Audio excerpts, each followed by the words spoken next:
sehingga Ganjar ini dalam posisi nomor satu terus kan dalam posisi polling ya, walaupun kita melihat polling ini juga dalam tanda kutip kan itu ya, jadi ada polling ini bayaran kah atau iya, nggak ada yang makan siang gratis kan.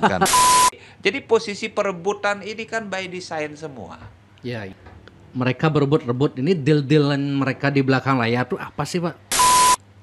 Isu petugas partai ini sangat getol, akan sangat pengaruh nih kira-kira, Pak, di dalam pertarungan politik 2024 ini, bahwa semua keputusan besar itu akan bisa dilakukan kalau ada ACC dari ketua umum.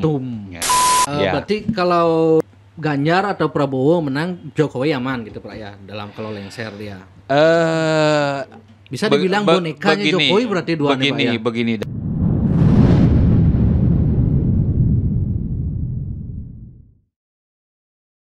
Om Swastiastu. Om Swastiastu. Bapak Arjaya. Gimana nih, Pak, perkembangan politik nasional? Iya. Sepertinya prediksinya Pak Arjaya sedikit meleset nih. Iya.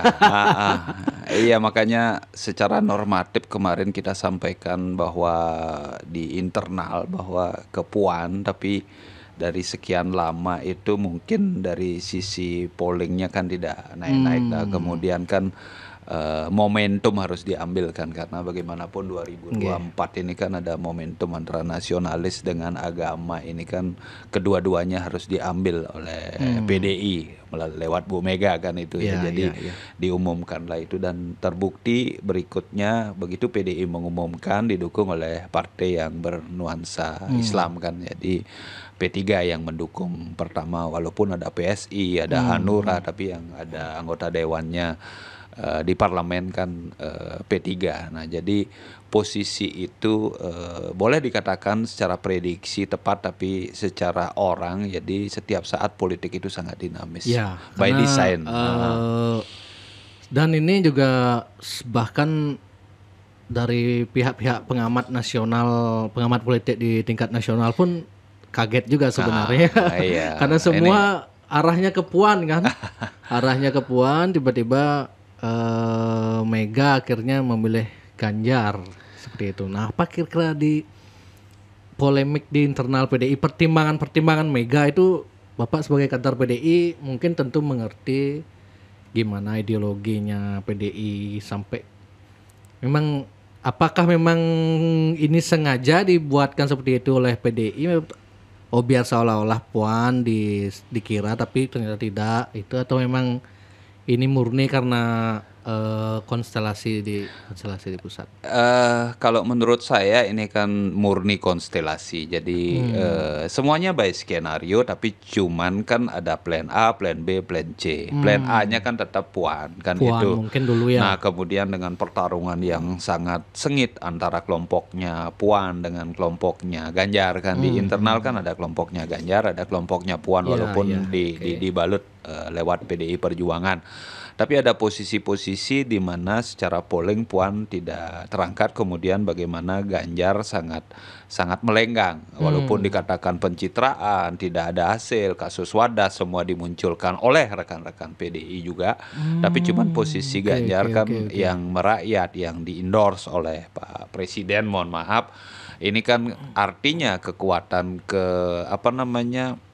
kepuasan masyarakat terhadap Jokowi ini berpengaruh terhadap endorse-nya Pak Jokowi terhadap kandidat siapa yang di-endorse oleh Pak Jokowi.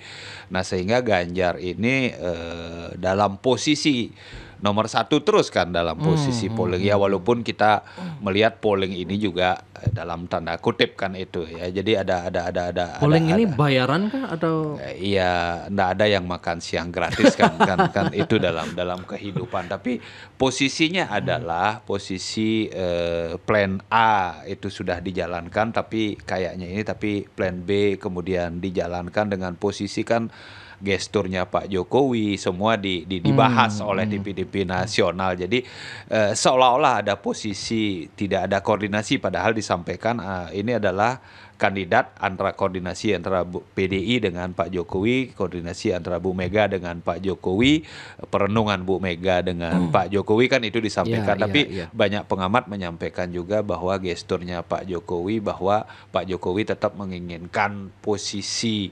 Ganjar itu tidak lewat PDI kan itu. Tapi cuman ada dua sisi yang terjadi. Ini apa karena tekanan koalisi besar yang dibuat oleh Pak Jokowi, atau memang secara nyata real seperti saya bilang dulu kan, kalau Pak Jokowi itu kan dukungan rakyat real. Apa sudah sudah dilihat dukungan rakyat ini murni real untuk Ganjar, apa emang elaborasi dari beberapa tempoling atau beberapa, ya mohon maaf kan, sangat semua menyampaikan bahwa di balik ini ada oligarki yang secara ekonomi yang membiayai siapa yang akan diuntungkan, siapa yang akan dirugikan. Tapi cuman pada posisi ketatanegaraan kita berpikir bangsa dan negara, salah satunya itu bergeser dari plan A-nya PDI adalah anaknya Mega, jadi secara biologis dan ideologis, kemudian anak ideologisnya PDI Perjuangan Bung Karno, dalam artian ada Ganjar. Nah di plan A ini mungkin mentok pollingnya, nah sehingga memunculkan plan B, jadi anak ideologisnya Bung Karno. Jadi itu yang dimunculkan. Jadi posisinya adalah kan semua ingin menjadi pemenang. Nah, tapi cuman skenario berikutnya ini yang perlu wakil yang mampu mendongkrak. Kayak kalau dari 3O itu otak, otot, ongkos. Jadi kalau otaknya kan sudah semua kandidat yang di-endorse oleh Tempoling, oleh semuanya itu kan pasti berisi kan. Nah, kemudian sekarang tinggal ongkos. Siapa yang mampu koordinasikan ongkos ini sehingga menjadi elektabilitas, mengkolaborasi ongkos menjadi elektabilitas, karena otot itu, kekuatan itu akan muncul dari ongkos, bukan otot ya kayak preman otot menjadikan uang. Apa tapi kepentingan politiknya untuk menggunakan otot itu untuk otot itu kan simbolis daripada kekuatan. Kekuatan. Mesin partai maksudnya. Mesin partai, elektabilitas, kekuatan. Sekarang ada beberapa yang kalau kita nilai kan, kalau disanding-sanding kan, kalau dari polling kan ada 3. Nah maksudnya kalau dari polling ada 3 itu kan tentunya seolah-olah diarahkan ke tiga kandidat itu, Anies AHY, kemudian Prabowo Erik, kemudian Ganjar Sandi kan. Ini kan keinginan siapa sehingga mengkerucut menjadi 3? Apa memang ini hasil kolaborasi dari keinginan rakyat atau keinginan daripada pemodal untuk memunculkan ini bertiga menjadi lawannya Anies, kemudian 2 ini menjadi antitesanya Anies, dalam posisi Anies menjadi antitesanya Pak Jokowi. Nah sekarang akan dibuatkan antitesanya Anies dalam posisi pertarungan ini yang sekarang lagi terjadi itu. Gimana Pak Arjaya melihat sebelumnya kan isu yang santer di pusat kan, pertama PDI milih Puan udah terbantahkan dengan deklarasi Ganjar. Nah kemudian isunya lagi Megawati dan Jokowi berseberangan. Ini juga dibantahkan dengan hadirnya Presiden Jokowi di deklarasi itu. Apakah hanya formalitas atau memang mereka tetap masih berseberangan nih Pak Jokowi dengan Mega ini? Kalau kita melihat dari dialektika, dari proses penolakan Israel, kemudian Pak Jokowi menjadi presiden, kemudian Pak Erick Thohir menjadi ketua PSSI, kemudian kita menjadi tuan rumah, itu adalah hasil kerja dari pemerintahan Jokowi, dan Pak Erick Thohir ini kemudian digagalkan oleh PDI, ini kan pasti berseberangan kalau saya lihat dari dialektika itu. Dan kemudian kan Pak Erick kan pasti juga ada kepentingan dalam posisi ini. Nah ini sehingga ini digagalkan, kemudian untuk menjaga elektabilitasnya kan seolah-olah bekerja keras karena dolnya sudah terjadi, kita ditunjuk. Nah kemudian berikutnya gagal kan itu. Nah ada kerja keras posisi itu untuk ya tetap pada posisi Pak Erick di endorse menjadi orang nomor 2 ini kan tetap pada posisi itu. Nah sehingga dialektika dinamika antara Pak Jokowi dengan Mega, yakin kami masih ada perbedaan itu. Tapi cuman untuk kepentingan bangsa dan negara ya ada kesamaan visi dalam artian Pak Jokowi juga ingin soft landing, selamat dalam turun dari masa jabatan terakhir ini. Kemudian PDI juga tetap ingin menjadi pemenang. Jadi kesamaan keinginan ini kemudian demi utuhnya bangsa dan negara ini muncul posisi ini. Nah tinggal sekarang kan bagaimana kolaborasi Ganjar yang sudah ditentukan ini nanti dalam pengajuan pada saat Oktober nanti siapa yang akan menjadi wakilnya, ini kan tetap menjadi pergolatan. Karena Pak Jokowi selalu menyampaikan ada 9 nama, ada pokoknya nama-nama yang dimunculkan ini yang nantinya adalah orang-orang yang dipersiapkan oleh Pak Jokowi. Itu seolah-olah yang menjadi sinyal di masyarakat bahwa ya ada Pak Sandi, kemudian bisa keluar dari Gerindra, bisa lewat P3, kemudian ada Pak Erick Thohir yang di-endorse masuk ke PBNU, kemudian ada Pak Mahfud yang kemudian dimunculkan menjadi tokoh yang mohon maaf terkolaborasi tentang anti korupsi dan lain sebagainya, di mana indeks korupsi kita kan menurun. Nah kemudian dimunculkan itu, jadi dimunculkan tokoh-tokoh yang nantinya mampu menjaga Pak Jokowi pada saat landing nanti itu. Yang heran Pak, kan banyak pengamat menilai, termasuk Rocky Gerung juga menilai, yang simak di YouTube gitu. Jadi Jokowi itu seolah-olah sekarang itu tidak serak Ganjar diambil oleh PDI gitu ya. Seperti yang Pak Setempat tadi kan tidak serak. Mungkin mungkinkah ketakutan Jokowi itu ketika Ganjar terpilih nanti Jokowi juga tidak aman posisinya kan? Karena mereka Jokowi berseberangan dengan Mega kan? Karena begini kan pasti ada pengalaman Pak Jokowi yang menjadi petugas partai kan, mohon maaf pada sisi akhir ini ada pertentangan antara menolak dan menerima Israel, ini kan hal yang sangat fundamental. Okay. Nah kemudian Pak Ganjar ini kan orang partai murni, kader murni PDI Perjuangan kan itu. Nah kemudian dengan pernyataan Bambang Pacul bahwa hak prerogatifnya Bu Mega ini diberikan kepada Ganjar, sedangkan Ganjar pasti tunduk kepada PDI. Nah jadi tidak tunduk lagi kepada Pak Jokowi kan itu konstelasinya. Okay. Nah jadi posisi itu menjadi hal yang menjadi pertanyaan besar. Nah sehingga untuk penyelamatan, pengamanan posisi Pak Jokowi bagaimanapun kan setiap orde, setiap perubahan kepemimpinan itu kan harus selamat lah. Itu jadi beliau pasti berpikir bagaimana posisi yang paling aman lah dalam posisi turun ya. Kita dalam politik menjadi target, menjadi apa ini biar lebih aman lah kan itu. Jadi posisinya makanya sekarang mengendorse wakil. Nah, presiden kan sudah Jokowi, Pak Prabowo sudah dengan KIR-nya, kemudian Ganjar sudah dengan PDI-nya, tapi masih ragu-ragu komitmennya Ganjar terhadap Pak Jokowi kan, ini Pak Jokowi masih ragu-ragu kan. Nah sehingga dimunculkan wakil yang nantinya mampu untuk menjadi kolaborasi untuk bagaimana Pak Jokowi bisa aman dalam pemerintahan sampai akhir gitu loh. Sampai akhir pemerintahan. Biasanya kan mungkin netizen yang mungkin awam, aman atau tidak aman itu kan karena banyak kepala daerah itu yang setelah lengser dia kena kasus, itu mungkin sederhananya. Itu salah satunya. Tapi cuma berarti kan proyek Jokowi ini ada yang tidak aman juga Pak, berarti ya. Iya, yang paling nyata itu kan kereta cepat Bandung Jakarta itu. Nah, IKN kemudian termasuk IKN juga, termasuk ya, jadi ada perubahan yang dulu katanya tidak APBN, akhirnya muncul APBN. Kemudian IKN juga seperti itu. Nah, ada hal yang berubah dari konsep awal kan itu. Kemudian ini kan menjadi temuan para lawan kan itu.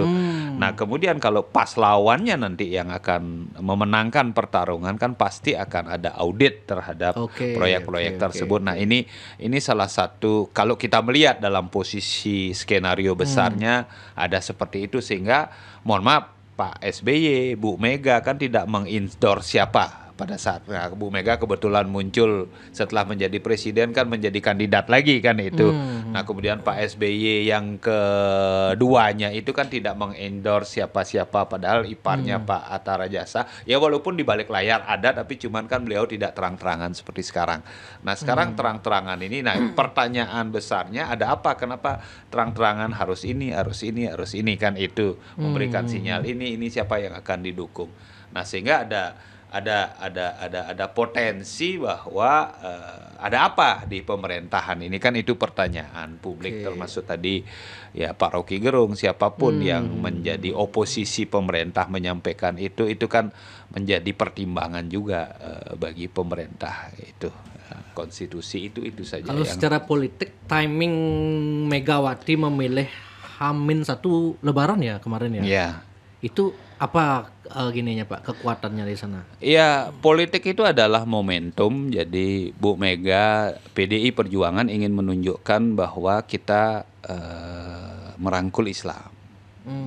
Merangkul yang mayoritas di Indonesia kan selama ini kan dianggap PDI ini berseberangan. Nah sekarang dalam posisi itu dimunculkan H-1, kemudian kan hadiahnya itu adalah peci, disematkan peci. Nah, itu kan bagian dari Bung Karno juga yang memperkenalkan peci kan Bung Karno itu loh.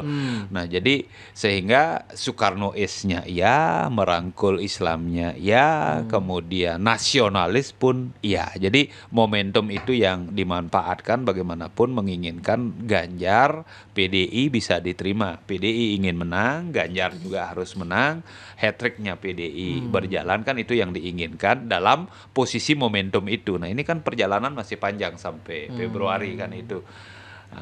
Kalau ada analisis menilai bahwa setelah pencapresan Ganjar ini kok salah euforianya itu tidak greget gitu Pak. Seolah-olah ada masyarakat juga, politisi juga gitu.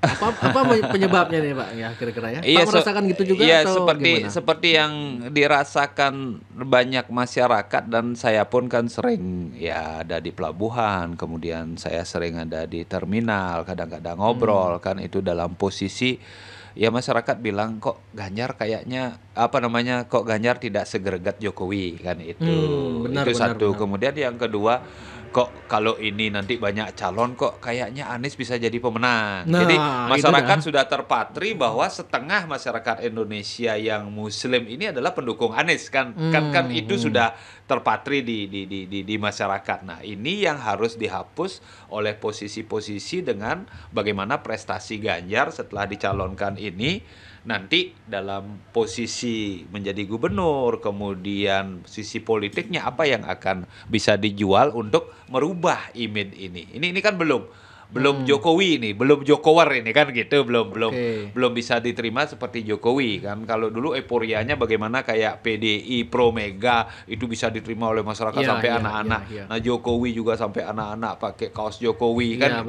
kan itu padahal Jokowi waktu itu masih menjadi gubernur DKI kan itu. Nah sekarang belum, masih ada kasus Wadas, masih ada ya orang menyampaikan EKTP lah, kemudian podcastnya siapa namanya yang suka film porno lah kan masih ada posisi seperti itu. Jadi masyarakat masih belum melihat Ganjar ini aktualisasi daripada keinginan Jokowi tidak seperti Jokowi pada saat dari Solo gubernur DKI kemudian menjadi calon presiden belum. Nah sekarang bagaimana PDI, bagaimana Ganjar untuk memformulasikan itu. Nah tinggal sekarang wakil yang akan dipakai ini yang mampu untuk juga mendongkrak. Kenapa? Karena kan PDI sama Ganjar ini kan Jawa Tengah sama Jawa Timur. Nah sekarang ngambil P3 ini kan untuk Jawa Barat. Nah DKI kan belum, masih dikuasai Anies walaupun PDI juga kuat juga pemenang partainya di sana, tapi secara umum kan tidak mayoritas gitu loh. Nah itu, nah sehingga P3 masuk untuk Jawa dulu, Jawa Timur PDI, Jawa Tengah udah PDI, Jawa Barat ini yang belum. Nah sehingga diambillah P3. Satu kedekatan karena P3 juga NU. Kemudian partai yang diinginkan oleh PDI sebenarnya bukan P3-nya, partai NU-nya. Jadi dibalik ini kan itu yang diinginkan. Nah, sehingga siapa bisa menguasai ini itulah yang akan menjadi pemenang. Nah, yang lainnya ini kan juga sama. Makanya tiba-tiba ada Sandiaga keluar dari Gerindra, kemudian Ya, masuk P3, gitu ya. ya. Kemudian Erik ke NU, PBNU kan menjadi Banser. Kemudian Mahfud muncul sebagai ya orang paling dekat sama Gus Dur lah. Kan itu di endorse oleh keluarga Gus Dur mungkin kan itu ya kita juga belum tahu tapi Pak Jokowi memunculkan itu kan ada posisi itu. Ya seperti saya sampaikan tadi siapapun nanti wakil siapapun nanti pemenangnya itu tetap pada posisi akan melanjutkan program-programnya Jokowi di dua ini kecuali Di dua Anies ini. kecuali Anies kan itu. Nah Anies ini kan sudah antitesa kan itu jadi Ya, ya. kita tutup ini sekuat tenaga ingin ini digagalkan tapi yang dua ini ingin bagaimana kedua-duanya ini adalah endorse dari kekuasaan kan itu walaupun lewat partai-partai tapi yang diposisikan ya lewat polling lah lewat apalah itu kan jadi posisinya seperti Mungkin itu. tiba-tiba bergejolak juga nih di Nasdem, kemudian pecah juga, tiba-tiba berubah ini total gini.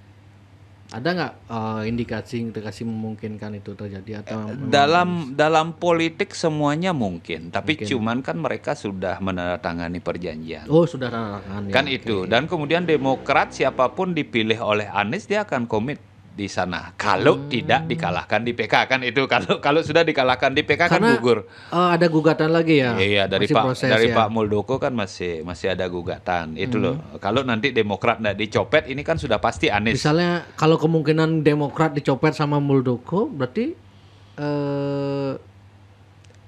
Iya, kemungkinan AHY itu tidak sama Anies berarti ya. iya. Oh. Tapi kan Golkar sudah mendekat.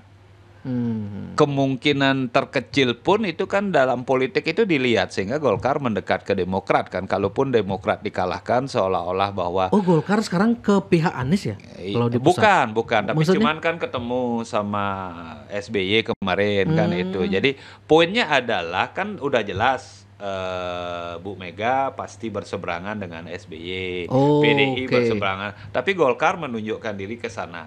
Nah, ini kan Golkar itu kan partai koalisi yang ada di bawah Jokowi kan itu. Nah, sampai ke sini ini kan tidak mungkin tidak bilang sama Jokowi. Nah, posisinya ini sehingga saya sampaikan jawab yang tadi bahwa masih ada riak-riak antara PDI, antara Bu Mega dengan Jokowi sehingga Airlangga dilepas untuk ke posisi itu. Nah, kemudian sekarang Gerindra komitmen jadi dari awal disampaikan akan menjadi wakil tapi cuman kan Gerindra bilang bahwa pencapresan di Gerindra itu udah jelas Pak Prabowo, pencapresan di Golkar sudah jelas Pak Airlangga.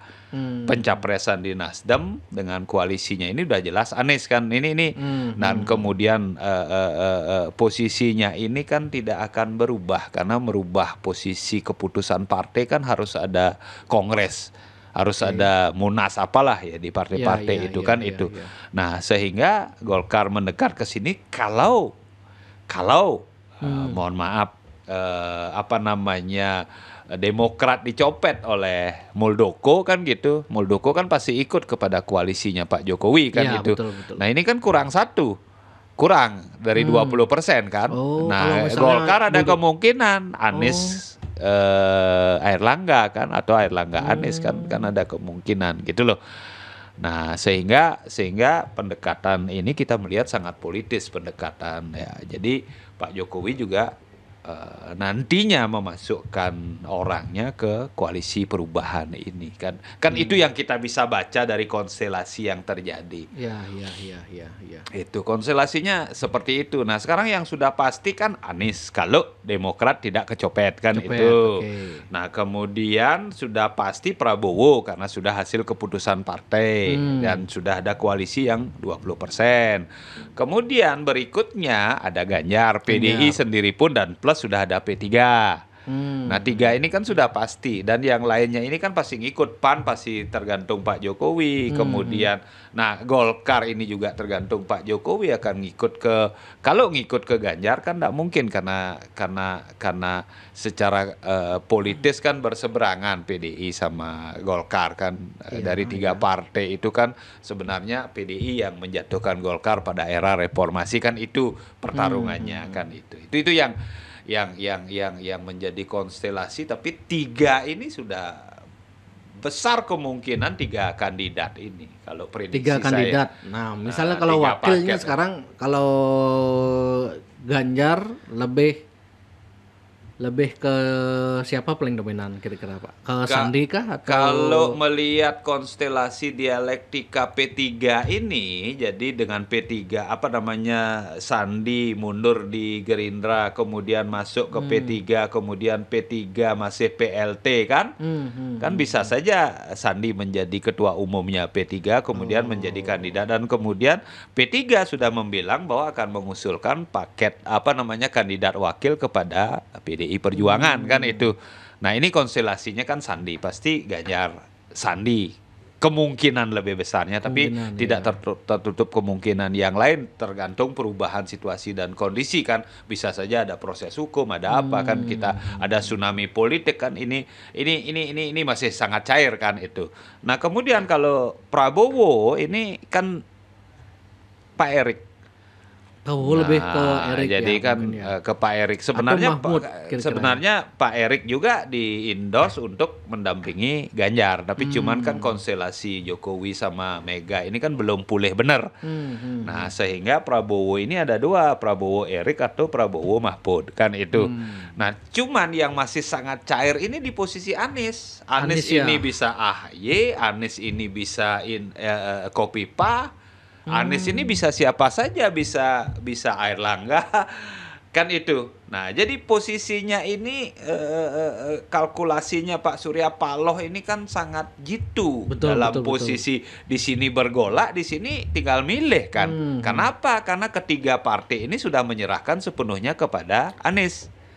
Nah sehingga tim pemikir balik layarnya ini kan tinggal menentukan, melihat posisi siapa yang dipaketkan akan bisa memenangkan, minimal masuk ke 2 besar dulu kan itu, dan kemudian berikutnya akan konstelasinya akan mengarah kepada siapa yang akan lebih besar kan itu. Jadi mengarah ke sana, karena partai-partai mohon maaf yang ingin selamat, yang ada dalam posisi koalisi nantinya ini kan akan menjadi koalisi masing-masing itu. Nah jadi makin banyak di sini ada Anies makin diuntungkan, makin gejolak di sini Anies makin diuntungkan, karena Anies sudah pegang surat bahwa siapapun nanti yang dipilih oleh Anies, tapi kan bukan Anies, kan ada di balik Anies ada tim yang bekerja untuk menentukan siapa. Jadi belum tentu AHY, tapi kan Demokrat kan bisa saja untuk elektabilitas memunculkan AHY. Tapi komitmen Demokrat sudah tanda tangan kalau tidak kecopetan gitu loh. Jadi udah bisa terima siapapun nanti elektabilitasnya mampu mendongkrak Anies itu akan dipakai. Bisa Mahfud, bisa Kofifa, bisa siapa, bisa Ridwan Kamil, kan udah lewat Golkar. Kalau Mahfud MD apa partainya Pak? Kan dari PKB, tapi lebih kepada Gus Dur kan itu, pronya kepada Gus Dur. Kan PKB Gus Dur ini dihancurkan, kemudian diambil alih oleh Anies kan kayak itu posisinya. Kok Anies ke Mahfud? Enggak, Muhaimin. Ya itu dalam posisi itu. Jadi konstelasinya ini seperti saya sering sampaikan, ya 2 kali lah saya di sini sampaikan bahwa kan puncaknya nanti di September penentuan itu. Kan sebelum pertarungannya. Iya, sebelum ini kan formal. Ini rebutan orang, rebutan memasukkan orang kan. Rebutan juga mengeluarkan orang, memasukkan orang. Ini kan seperti Bu Mega bilang, PDI dulu 1 gerbong, sekarang 20 gerbong kan. Ya, 20% menangnya kan 20 gerbong, tapi orang masih berebut ada atau masih malu-malu, jadinya banyak yang ingin masuk ke dalam gerbong ini sebenarnya. Tapi cuman kan konstelasinya masih ada yang malu-malu, ada yang terang-terangan. Momentum pertama seperti apa yang kita baca hari ini mungkin ya momentum P3-nya ini, walaupun PLT kan momentumnya diambil untuk bisa berebut wakil. Kan pandangan pertama kan, cinta pertama itu sudah P3 kan, itu yang mendukung, yang punya parlemen, yang punya anggota di parlemen itu. Jadi P3 ini besar kemungkinan mendapat porsi wakil di posisi Ganjar. Dan itu kalau benar nanti Sandiaga menjadi ketua umumnya P3 ya dengan sendirinya. Tapi cuman kan P3 juga mampu ini yang lain karena PLT ini plus Dewan Penasehat yang dulu siapa namanya yang kena kasus itu, ini kan bukan orang sembarangan dalam sisi politik gitu loh. Jadi semuanya dalam posisi pemikir dan strategi yang pemain yang tidak hanya teori tapi juga pemain lapangan itu. Kalau yang simak secara kacamata publik gitu Pak, artinya ini isu petugas partai ini sangat getol, akan sangat pengaruh nih kira-kira Pak di dalam pertarungan politik 2024 ini, terlebih dipertegas lagi oleh Pak Pacul. Seperti itu dengan setemannya di waktu debat dengan Mahfud MD itu kan. Intinya kan bahwa semua keputusan besar itu akan bisa dilakukan kalau ada ACC dari ketua umum gitu kan. Makanya sekarang termasuk Ganjar pun alat dipakai untuk menjatuhkan Ganjar ini narasi petugas partai yang sering simak di grup-grup WA itu, di medsos, Facebook. Tahun 2024 kita memilih petugas rakyat bukan petugas partai seperti itu. Dan terbukti juga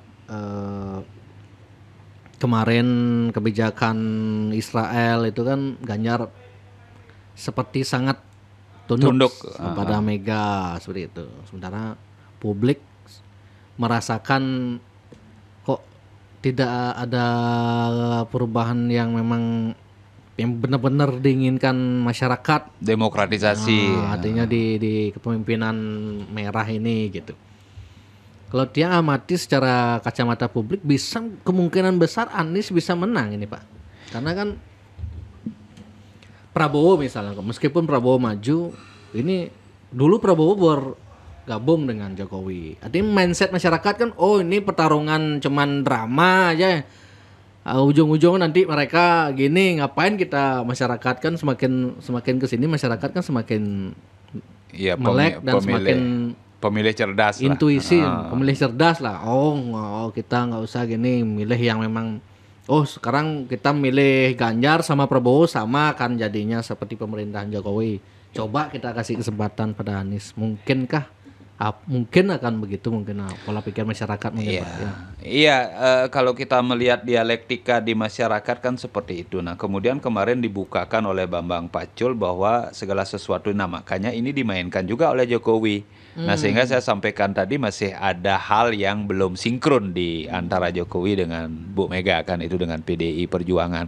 Karena Jokowi kan ngotot, kita kan ingin ini kan, kok lama kan itu Pak Jokowi. Tapi cuman di satu sisi begitu perdebatan Mahfud MD dengan Bambang Pacul kan dia hanya ini Korea ini kan hanya petugas kan kan itu. Jadi tinggal ngomong ke atas clear kan itu. Nah, sehingga posisi ini dilihat, mohon maaf, oleh Pak Prabowo, walaupun sama-sama di-endorse oleh Pak Jokowi. Nah, Pak Prabowo merubah tagline kan, dari Indonesia Raya menjadi pejuang rakyat kan. Pejuang rakyat. Nah, bukan petugas partai tapi pejuang rakyat. Nah, ini kan momentum diambil. Nah, kemudian antitesanya Pak Jokowi sudah jelas di Anies seperti tadi, berpengaruh, iya. Makanya saya bilang begitu di sini bergolak, di sini makin kepencet, di sini makin muncul kan kayak kembungan kan. Iya, iya, iya, iya. Kan itu kayak oe-oean kalau di sini berebut kepencet ya di sini muncul kan Muncul, itu. oke. Nah itu.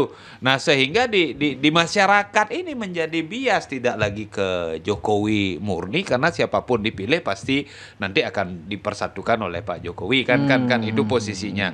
Jadi kita memilih sekarang yang mampu mewakili rakyat ya antitesanya Pak Jokowi karena ini sudah di-endorse, diatur. Itu posisinya benar terjadi di masyarakat. Tapi pertanyaan tadi di keputusan ketua umum dan lain sebagainya, petugas partai masing-masing partai kan punya pola dan cara. Jadi kalau di PDI memang semua kader itu adalah petugas partai karena rumah perjuangan itu adalah partai. Dalam artian rumah perjuangan itu partai, mereka ditugaskan dengan pemikiran-pemikiran partai, dengan ideologi partai yang dibawa kayak Pak Jokowi.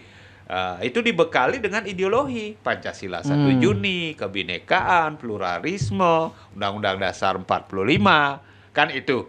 Nah, itu dibekali oleh PDI selaku petugas partai dan kemudian menjadi petugas rakyat lah, anggap menjadi presiden. Tapi memunculkan dalam pertarungan ini kan sangat nyata bahwa dikatakan petugas partai kemudian diperkuat oleh pernyataan Bambang Pacul bahwa seolah-olah di PDI itu adalah apa keputusan Bu Mega. Iya. Iya Meskipun bertentangan dengan keinginan masyarakat itu maksudnya iya, masyarakat. tapi cuman kan semua keputusan Bu Mega itu kan pasti dibahas, pasti dikaji, pasti di ini. Ya, tidak prerogatif hasil meditasinya Bu Mega, enggak, pasti ada tim, ada pengurus dan lain sebagainya. Saya yakin itu. Tapi cuman kenapa harus Bu Mega? Karena kalau enggak seperti itu kan ya pengalaman PDI dari PNI kan pecah, kemudian PDI pecah, dualisme, sempalan kan itu. Jadi dari pengalaman itu muncullah waktu di Semarang itu hak prerogatif kan itu. Nah, hak prerogatif ini kenapa dimunculkan adalah untuk bagaimana keutuhan PDI dalam jangka panjang. Nah, yang berikutnya ini entah masih prerogatif, entah tidak. Nah, ini kan keputusan Kongres. Tapi saya klarifikasi bahwa kalau di PDI menjadi petugas partai, secara elektabilitas ini akan berpengaruh. Tapi secara kepartian itulah polanya PDI kan itu. Nah, tapi cuman di masyarakat sekarang sudah kadung diplesetkan. Oh, ini petugas partai. Oh, ini petugas rakyat. Kita mau, ya Prabowo kan mau menyingkir dari ini. Dari posisi ini. Padahal dia ketua umum kan. Nah, padahal dia juga petugas partai, pimpinan partai lagi kan itu. Jadi ini ketua umum tapi cuman pola elektabilitas, kolaborasi mencari elektabilitas itu mencari antitesa lawan. Itu seperti Pak Anies mencari antitesanya Jokowi karena ini pasti akan di seberangnya Anies ini pasti akan di backup oleh Pak Jokowi kan itu polanya. Kalau misalnya isu petugas partai, apakah Anies nanti bukan petugas partai kan gitu? Petugas partai iya juga kan sama juga yang dicalonkan oleh partai ya. Cuman pembahasannya dia bukan kadernya Nasdem, dia bukan kadernya PKS, dia bukan kadernya Demokrat kan itu. Jadi rakyat yang berkemampuan diambil oleh partai kan bahasanya seperti itu. Tapi poinnya adalah begitu dicalonkan oleh partai kan petugas partai. Petugas koalisi partai, petugas. Nah, kebetulan sekarang PDI PDI awal yang mencalonkan Jokowi, PDI awal yang mencalonkan Ganjar kan petugasnya PDI ya Ganjar, petugasnya PDI ya Jokowi kan itu. Itu yang harus kita luruskan, tapi dalam posisi ketatanegaraan dia adalah milik rakyat Indonesia. Nah, sekarang dalam posisi kolaborasi kampanye, kemudian penyampaian kepada masyarakat ini kan punya pola cara masing-masing. Tapi cuman PDI ingin utuh, kuat, kemudian dengan cara itu. Nah, sekarang Gerindra ingin menang dengan cara itu. Oh, Anies ingin menang dengan cara itu. Nah, sehingga nanti ujung-ujungnya apapun siapapun menjadi pemenangnya, bagaimana Indonesia ini selamat, itu yang diinginkan oleh rakyat. Tapi apa yang disampaikan tadi itu benar, ingin mencari antitesa. Inilah yang dibaca oleh Pak Surya Paloh sehingga Nasdem memunculkan nama Anies. Karena ini antitesa. Dan tidak hanya Anies kan dimunculkan, Ganjar awalnya dimunculkan, semua dimunculkan. Itu loh, Andika Perkasa dimunculkan, tapi berikutnya dideklarasikanlah Anies. Karena apa? Karena Pak Andika Perkasa itu ada dalam posisi TNI, masih kuat di posisi itu, kemudian Pak Ganjar udah jelas dipegang oleh PDI, karena kan terjadi kekisruhan antara Nasdem dengan PDI pada saat Ganjar di-endorse oleh Nasdem kan itu. Kok ngambil kadernya partai lain, kok tidak munculkan kadernya sendiri, kan ada dalam posisi itu, sehingga tinggallah Anies. Nah, maksud Pak Surya Paloh ini kan mengkerucutkan dalam posisi ke poin pada dialektika yang terjadi. Ganjar sudah jelas milik PDI, kemudian Pak Andika itu adalah TNI, dalam artian walaupun sudah pensiun tapi cuman kan ke TNI-nya melekat, mereka ada di mana-mana, tapi yang jelas yang non partisan tidak ada di partai lain kan Anies kan itu. Jadi posisinya seperti itu ya. Jadi ini adalah permainan jadi by design yang bagaimana mempengaruhi pola pikir masyarakat untuk mereka dipilih, untuk meningkatkan elektabilitas. Kalau dia melihatnya kembali lagi dari kacamata publik nih, Ki. Sebenarnya masyarakat Indonesia ingin Ganjar jadi presiden menurut yang lah. Ya, tapi karena disebut petugas partai ini menurunkan ketakutan masyarakat tuh begini, apa namanya, ketika Ganjar ingin punya kebijakan atau punya program seperti ini, tidak bisa jalan karena bertentangan dengan Mega. Misalnya Bandara Bali Utara. Nah, Ganjar kan, nah itu kan contohnya juga kan. Iya. Intinya sepanjang PDI bisa menjelaskan bahwa bisa meyakinkan, atau sepanjang Ganjar bisa meyakinkan kepada publik bahwa dirinya itu akan mempunyai power di PDI ini, mampu berdebat dengan Mega, mungkin bisa dengan lebih mudah lah. Tapi kalau enggak, kalau enggak, ya. Nah inilah karena apa? Karena kan pengalaman dan Pak. Ini terbukti juga Pak. Statement yang ngamati di YouTube, Facebook, media sosial juga. Ini Ganjar ini bukan Ganjar yang dulu sekarang. Ganjar yang sekarang ini bukan Ganjar lagi gitu, dianggap gitu loh. Ganjar yang megais kan. Ganjar gitu. Nah, posisi itu ya gitu loh. Nah, kemudian kan kalau saya lebih melihat kepada jurisprudensi Pak Jokowi yang menjadi petugas partai, kemudian kebijakan-kebijakan yang diambil yang pro rakyat ini terbantahkan. Mohon maaf, Israel gitu ya, PU20 kan, ini kan perjuangan pemerintah untuk bisa mampu ke sampai dunia internasional seperti itu kan tidak mudah. Anggaran juga tidak sedikit kan. Itu. Nah, kemudian digagalkan begitu saja hanya ketidakinginan dari seseorang pimpinan partai. Kemudian bagaimana Pak Koster dengan Bandara Bali Utara, sedangkan kampanyenya bahwa 2025 sudah akan Bandara Bali Utara beroperasi dan lain sebagainya, begitu saja. Nah, padahal itu sudah menjadi program strategis nasional. Oh, sudah sempat. Iya kan, di Perpres 91 itu kan satu-satunya di Bali program strategis nasional itu adalah bandara. Pertimbangan Mega, Pak, ya? Nah, ini yang kita tidak paham, padahal Pak Jokowi yang memunculkan Perpres, Pak Koster yang akan menjadi gubernur pada saat itu, kampanyenya juga seperti itu, pada saat juga menjadi gubernur seperti itu, bahkan sampai berproses sampai izin lokasi dan lain sebagainya. Nah, ini. Nah, apa yang disampaikan tadi itulah ketakutan-ketakutan pemerintah, sehingga banyak program-program yang baik sebenarnya dianggap baik oleh pemerintah itu ada hak veto dari partai kan itu.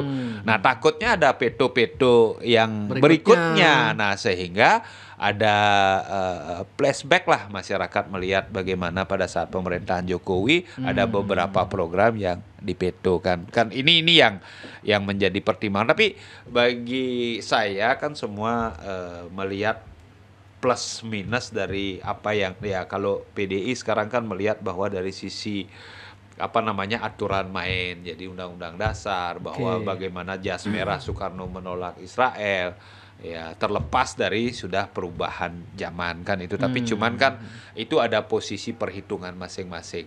Nah, kemudian pihak lawan akan berusaha untuk memunculkan ini juga. Kemudian juga kan ini nanti akan ada 3 kandidat yang bertarung, walaupun 2 milik Pak Jokowi, tapi cuman kan pada saat bertarung kan mereka harus profesional bertarung kan itu. Jadi ini yang saya bilang nanti September ini pertarungannya puncak untuk menentukan siapa yang menjadi paket kandidat. Kemudian begitu nanti masa kampanye kan pertarungannya adalah sudah pertarungan program. Nah, jadi sudah bias. Tapi yang belum bias ini kan sampai September ini siapa yang akan menjadi wakilnya Ganjar, siapa yang akan menjadi wakilnya Prabowo, siapa yang akan menjadi wakilnya Anies. Nah, kalau di sisi awal Presiden Anies yang pertama, penentuan wakil bisa saja Anies nanti yang terakhir. Itu loh. Yang Tiang heran gini Pak, apa namanya, Tiang kan juga sering banget mengamati komen-komen netizen ketika kita melempar isu politik ke media sosial kan, karena Tiang juga punya media sosial sendiri juga kan, di Jak Bali gitu. Ketika Tiang melempar sebelum pencapresan Ganjar ya Pak ya, sebelum Ganjar dicapreskan oleh PDI, ketika Tiang melempar isu Puan misalnya, Puan akan gini, banyak sekali Pak yang komen, Ganjar. Ketika sudah Mega mencapreskan Ganjar, kenapa justru netizen Tiang yang dulu banyak gini ini ke Prabowo justru lakunya? Wah, Ganjar sudah bukan Ganjar lagi sekarang, dia petugas partai, boneka gitu. Prabowo, kita pilih Prabowo gitu. Gitu. Mungkin salah satunya karena itu dah UU 20 kemarin, kemudian karena statement rakyat tuh netizen tuh semakin pintar dia gini Pak, makin cerdas, semakin menilai gini tuh sekarang, karena apalagi ada pengamat di televisi, yang dulu televisi kan normatif dan jamnya dibatasi. Menurut Tiang, kenapa masyarakat pemilih sekarang itu lebih cerdas, karena dulu televisi cuman sejam, cuman 15 menit itu boleh pengamat ngomong kan. Sekarang semua kelebihan pengamat. Jadi masyarakat bisa nonton podcast itu bisa 2 jam. Habis Rocky Gerung ini pengamat nih, habis di Bali Arjayo. Gini. Semakin melek masyarakat, artinya konstelasi mereka tahu yang dulunya tahu cuma di permukaan, sekarang lebih dalam tahunya gitu. Ya, ada pendidikan politik lah. Pendidikan politiknya semakin tinggi gitu loh. Makanya jangan main-main menurut Tiang sekarang yang di pusat nih. Iya. Nggak bisa disamakan dengan dulu menurut Tiang lah.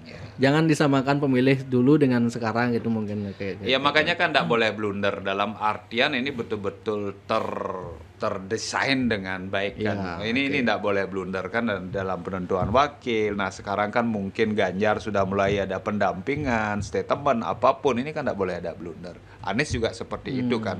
Nah mohon maaf, Anies baca buku aja udah diprediksikan macam-macam kan. Baca buku dalam Sunset kan, udah diprediksikan macam-macam. Nah sekarang ini sudah menjadi tokoh sentral dalam artian masyarakat menilai betul.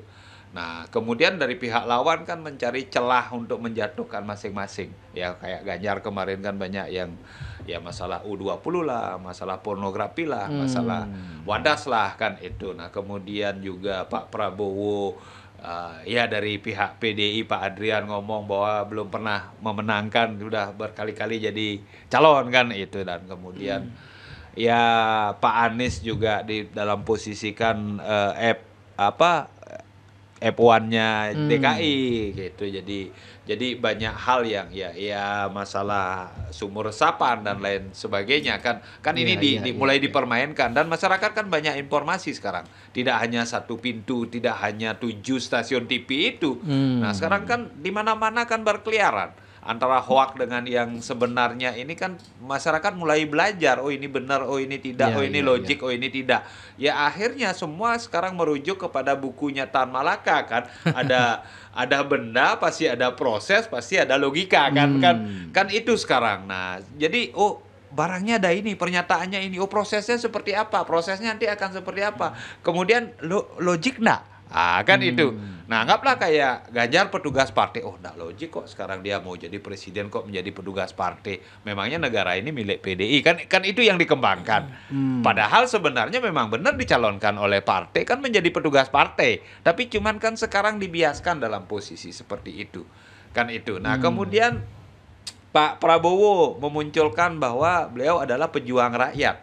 Kayak dulu PDI, Partai Wong Cilik lah, melawan antara proletar dengan borjuis kan itu. Jadi kaum proletar berbenturan dengan kaum borjuis padahal itu dalam posisi marxisme kan.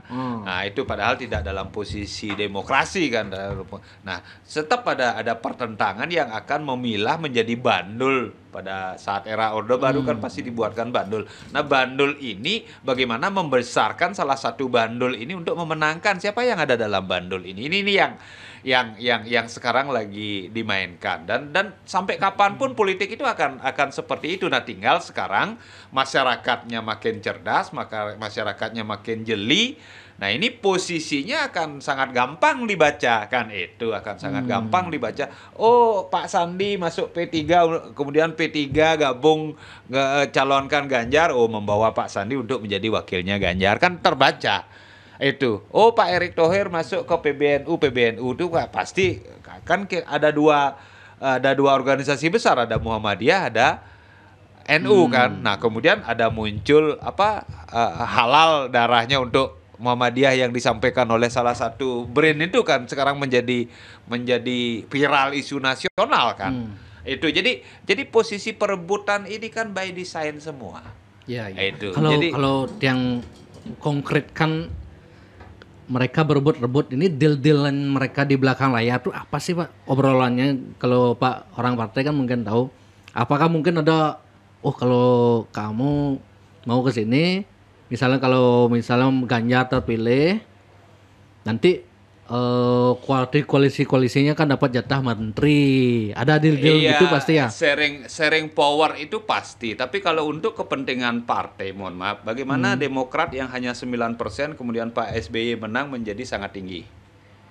Kan itu. Jadi Demokrat menjadi pemenang lah. The ruling party lah kalau menurut Pak. Misalnya kalau di PDI lah Pak. Misalnya ini ada 3 partai, ada 2 partai lah gitu. Misalnya ini koalisinya ini otomatis ini partainya ini ada dapat jatah menteri gitu Pak ya? Pasti kan, sharing power itu pasti. Dan berikutnya untuk mencari kekuatan di parlemen kan belum tentu nanti PDI mayoritas. Belum tentu nanti koalisi yang sekarang P3 dengan PDI ini menguasai parlemen kan pasti menarik. Bergainingnya kan pasti menteri, dirjen, kemudian preskom lah. Kan itu komisaris lah, apalah kan itu bergainingnya. Yang dengar nih kalau untuk jadi menteri pun ada jor-joran, duit yang harus dikeluarkan untuk ke partai itu sekian miliar, itu benar nggak Pak? Ya itu yang pertama adalah tidak ada makan siang gratis, kemudian berarti benar kentut itu baunya ada kan itu. Makanya tapi cuma pembuktiannya itu ya kalau tertangkap tangan baru terbukti kan, tapi kalau tidak tertangkap tangan kan tidak akan sulit dibuktikan. Apakah semua menteri begitu Pak? Posisinya adalah kalau saya menyampaikan kan tidak ada makan siang yang gratis. Tapi kalau dengar-dengar seperti itu, tapi cuman kan kita tidak berani menyampaikan itu. Karena apa? Karena tentunya kita adalah negara hukum, bisa digugat kita, bisa dituntut kita. Tapi cuman kan hembusan isu itu kan pasti salah satu kandidat umpamanya sudah bergaining dengan si A, si B, si C.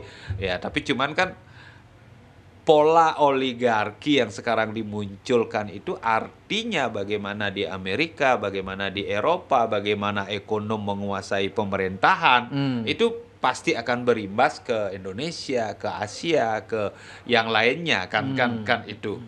Nah, sehingga ya itu terjadi di mana-mana, tidak hanya di Indonesia, terjadi di mana-mana. Kita jangan berkecil hati lah, itu terjadi di mana-mana. Tapi cuman posisinya adalah bagaimana ke depan undang-undang perampasan aset, pembuktian berbalik ini kalau benar terjadi, artinya baru nanti akan kita bisa memunculkan pejabat negara yang berintegritas. Kalau sepanjang ini belum dan kemudian masih ada transaksional nasional. Oke. Nah ini akan sulit terwujud gitu loh.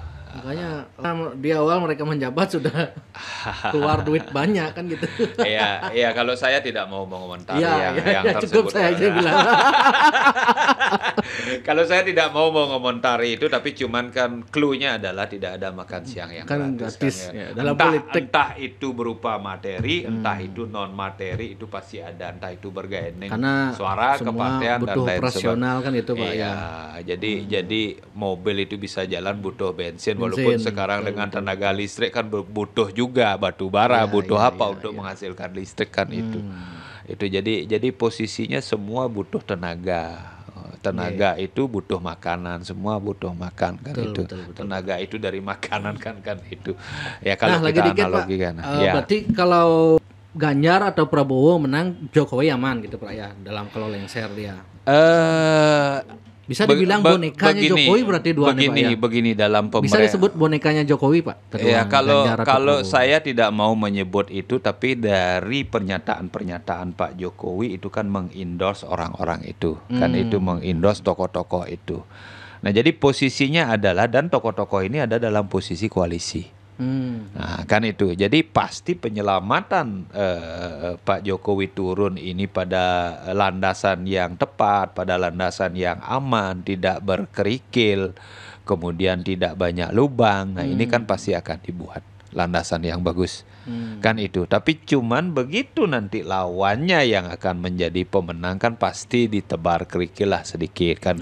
Kan itu karena apa? Karena pemenang awal ini akan membuat gebrakan untuk mereka bisa muncul seperti Pak Jokowi gitulah. Anggaplah kalau Pak Anies menang, pasti akan biar bisa lebih dari Pak Jokowi. Umpamanya Pak Jokowi infrastruktur, umpamanya Pak Anies membangun SDM-nya atau apa kan itu. Nah ini kan membangun fisiknya. Ya kayak POC lah, kelebihan POC bisa ada jalan Jawa Bali, ada Pantura, ada dan lain sebagainya, sama seperti itulah. Jadi membuat momentum legalisasi terhadap aktualisasi apa yang menjadi program yang dijalankan, yang secara berkelanjutan bisa dinikmati oleh masyarakat atau makhluk hidup yang akan meneruskan generasi itu kan itu. Itu yang semua pemimpin menginginkan itu.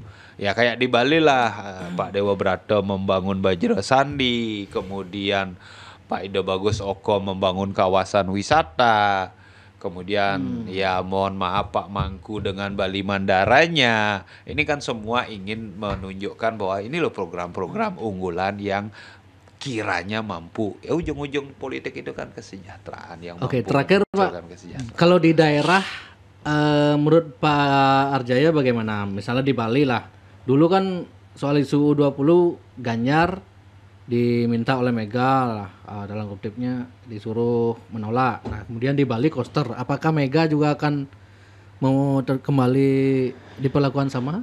Atau justru seperti yang di guyon-guyonan netizen di medsos, Ganjar Pranowo GP, di Bali Giri Prasto GP juga.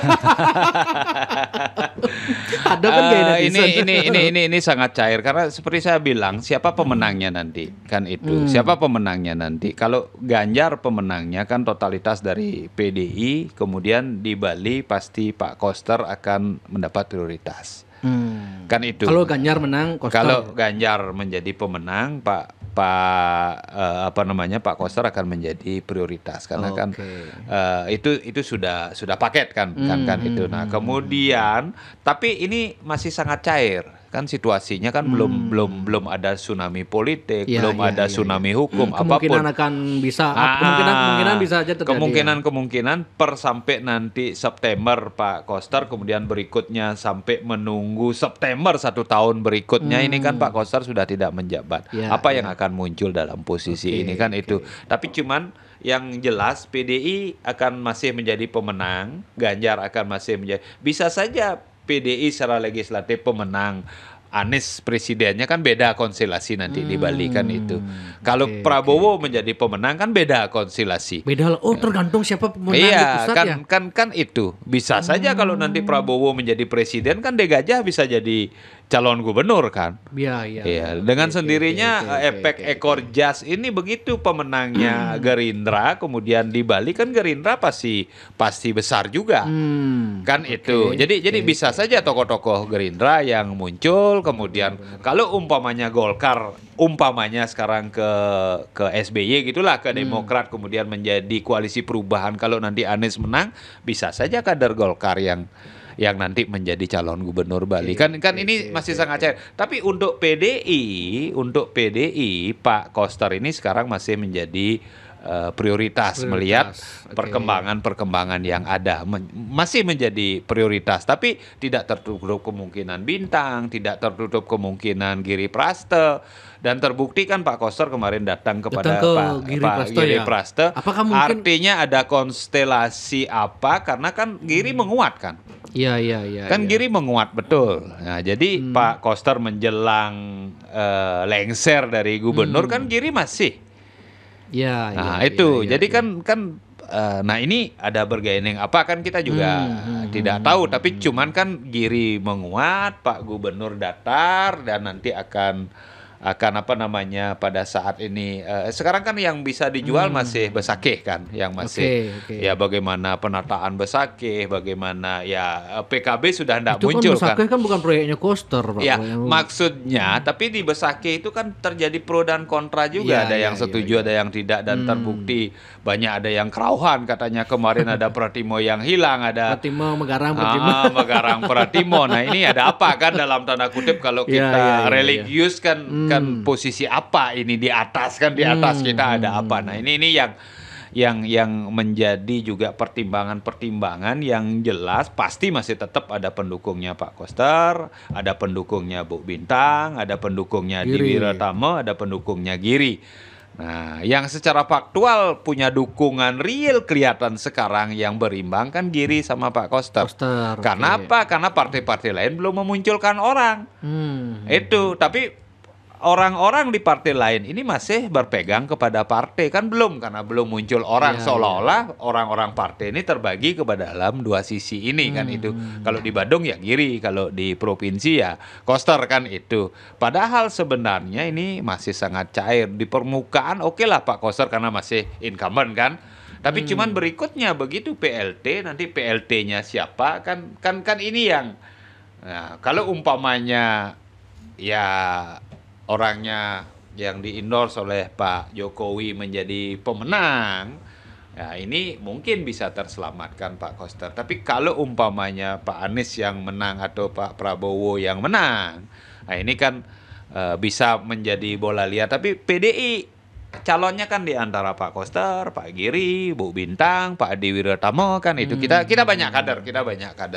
Jadi ada Agus Mayastra, ada Jaya Negara, ada Putu Agus Suratnyano kan itu. Kalau pencalonan gubernur tahun berapa Pak? 2024 bulan September. Wih. Pemilihannya September, jadi pencalonannya begitu habis pemilu, jadi berproses kalau tidak salah Mei ya. Kalau kan Februari, terus nanti Mei pencalonan. Pemilihan presiden? Pemilihan presiden kan Februari. 14 Februari sama legislatif. Mungkinkah ada deal-deal begini? Oke Giri, kamu saya tunjuk ketua tim pemenangan Ganjar di Bali. Nanti kalau Ganjar bisa menang, kamu akan enggak ya? Nggak mungkin. Mungkin aja ya. Mungkin saja. Semuanya dalam politik ada Koster tim ketua tim pemenangannya. Ya, tapi kalau kamu bisa menang, kamu rekomendasi, kalau enggak kan konkretnya kan gitu hitung-hitungan partai kan. Iya, karena waktu Pak Koster Pak Giri menjadi timnya, waktu Pak Giri Pak Koster menjadi timnya, itu pun bersaing kan berikutnya. Nah ini juga kan tidak tertutup kemungkinan seperti itu. Maksudnya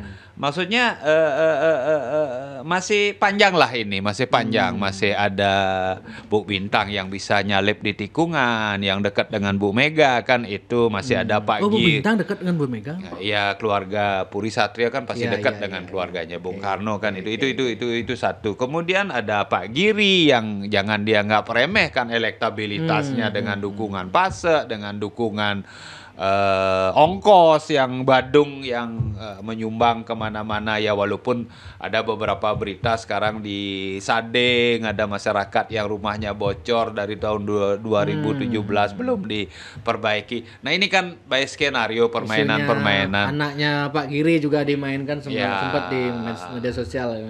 Iya, tapi cuman Yang suka kan flexing. itu jadi Sekarang jadi udah berkurang sih. ya, tapi cuman kan kita nggak bisa melihat, bisa saja untuk Badung ada bergandeng antara Koster, ya Pak Giri nggak muncul lagi karena alasan kesehatan, nanti anaknya dimunculkan di Badung dengan Gus Botak itu umpamanya kan. Wih, Kan kalau berat. ya kalau kita melihat kan seperti Iya, itu. iya, iya. Tapi cuman kan sharing power itu harus ada. Kalau ndak ada pengalihan ini ndak mungkin kan, pasti bertarung ini berdua itu loh. Tapi oke. dari pertarungan ini kan pasti ada yang diuntungkan. Ya ada Bu Bintang, ada Pak Adi yang belum dilirik bisa dilirik, ada Agus Suratnyano, bahkan ada Ray Mantre yang mungkin saja bisa dilirik kan itu. Oke Pak Argayo, suksema. Nanti kalau ada gejolak lagi kita ngobrol lagi Pak. Iya, siap. Nggih. Nggih, suksema niki Pak sudah meluangkan waktu ngobrol santai seputar politik nasional dan daerah. Nggih, semoga nggak sampai ada chaos Iya, yang terlalu mudah-mudahan, ginilah ya. tahun 2024 Iya. niki Pak. Nggih.